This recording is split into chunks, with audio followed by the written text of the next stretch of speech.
Okay, hi everybody. I'm going to present how tequila is made. So I really enjoyed doing this presentation and researching about this. As we all know, tequila is from Mexico. It started in the region called Tequila, and it has had over more than 10,000 years that it has been in Mexico's region. Like, they have created it there, and these are like the states that are the only ones allowed to make the production of this kind of liquor. So it's Jalisco, Nayarit, Guanajuato, Michoacán, and Tamaulipas. And those are the places, like, legally, if they are the only ones allowed to produce this liquor. So it is said that tequila started with a legend that a lightning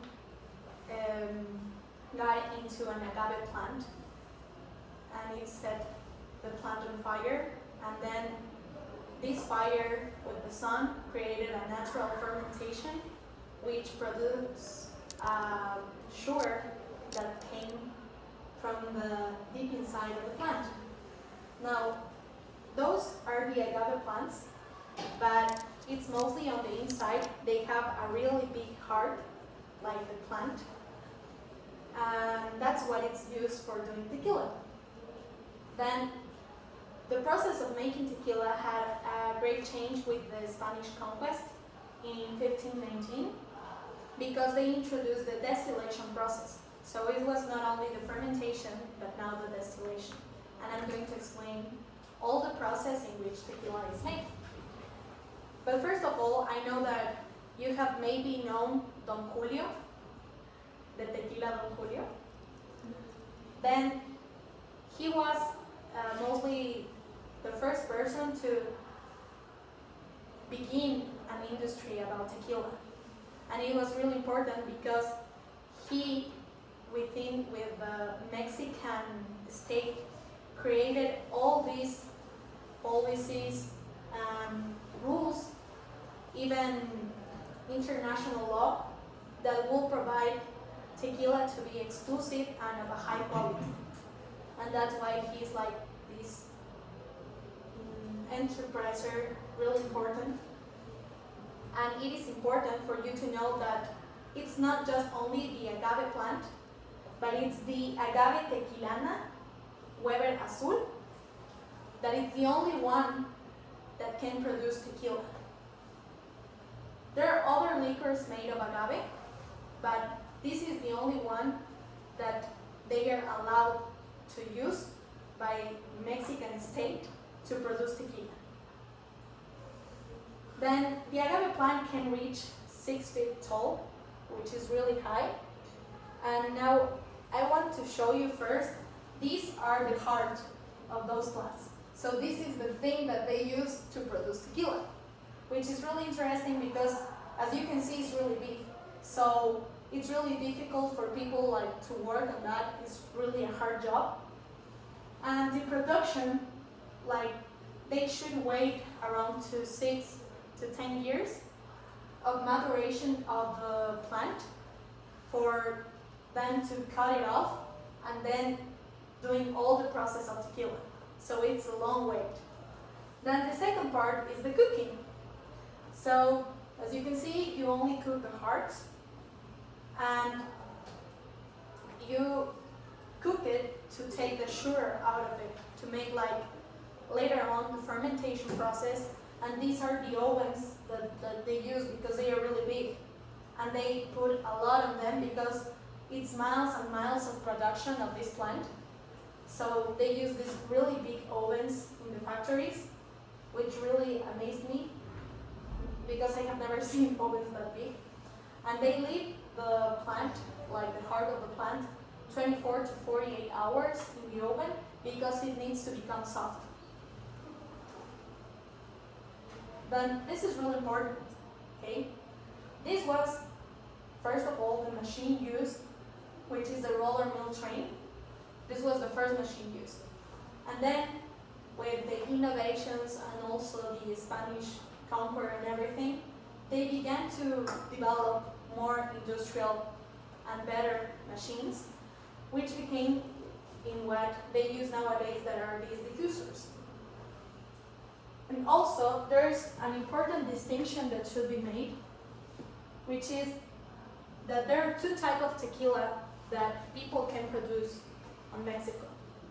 Okay, so I know that you maybe have seen Don Julio, Patron, yeah? Those are like the most famous tequilas and the most expensive ones, but they are expensive because they are 100% agave, which is really important because not all tequilas are 100%. And I think that, I don't know, guys, but me, personally, I have never checked, when I bought tequila, I have never checked if it was 100% or not. And now it's interesting that I know this difference because, for example, this bottle, it only says tequila, right? When it says just tequila and there's no sign that says 100% agave, it means that they have used other chemicals, other sugars, and that they have mixed it with some agave, but it's not 100% agave. So that's why these ones are more expensive, because using more agave is more expensive. Like, they have to do more of this plant process than just adding sugars and chemicals to the tequila. Then the other part is the production. This is also really interesting because they use this wheel that is called Tahona wheel. Okay? And they keep using it in a lot of states. You might think that they use it like each time, but not. They keep using this kind of process because they say that it's the better way to take really all the juice out of the fruit. Okay? So they pull up the parts of the plant after they take it out of the oven, and since they are really soft, they put them all together here, and there are some horses that go all the way round and round many times a day. Like, they most of the times remain all day long doing that to take all the juice out and then drainate it downwards. Okay? Then the fourth part of the production of tequila is the fermentation, which I was talking about. So they transfer it to these tanks, as you can see, they're really big. And it's not just tequila, but they put lemon on there, so that it becomes like balanced, not only the liquor, but the sweet. They reduce the liquor quantity for having like this kind of sweet flavor that all liquor has, but it's still a really pure formula, okay? Then, as I was saying, this distinction of 100% of agave and the other that was the normal tequila, then the Mexicans are only allowed to have 49% of sugars added, and they have like obligatory to have 51% of tequila agave, only agave. And well, then the rest of the process is distillation. You can choose, it depends maybe on 1, 2, 3, or 4 times of distillations, and it's only like a process, chemical process. Then the maturation, which is aging time, so they put it in barrels and they store it, and it depends like on how many times they have in storage that liquid. And the last part is the bottling, which is 35 to 55% mostly. Like most of the times that's the range of the tequila and agave that it has. And these are the sugars that they are allowed to have if it's not 100% agave. Then these are some of the classifications. They can be white or silver. Most of the time they use also dilution water. And these are most commonly the white ones, the white tequilas. These are like the yellowish ones, that they are mixed with beige ones and white ones. And then the restful, which is like about time. So this is like 2 months of maturation. The old one, that is 1 year. The extra age, that is 3 years. These are some different cocktails that use tequila. The tequila sunrise, the margarita, the paloma, and the spicy tequila.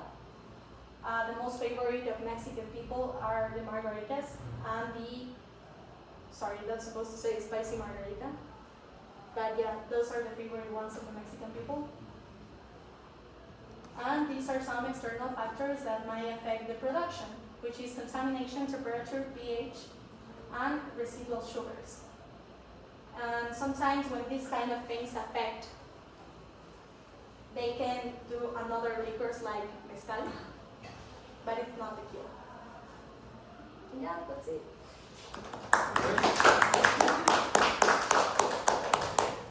Hey, did you bring us some tequila to try?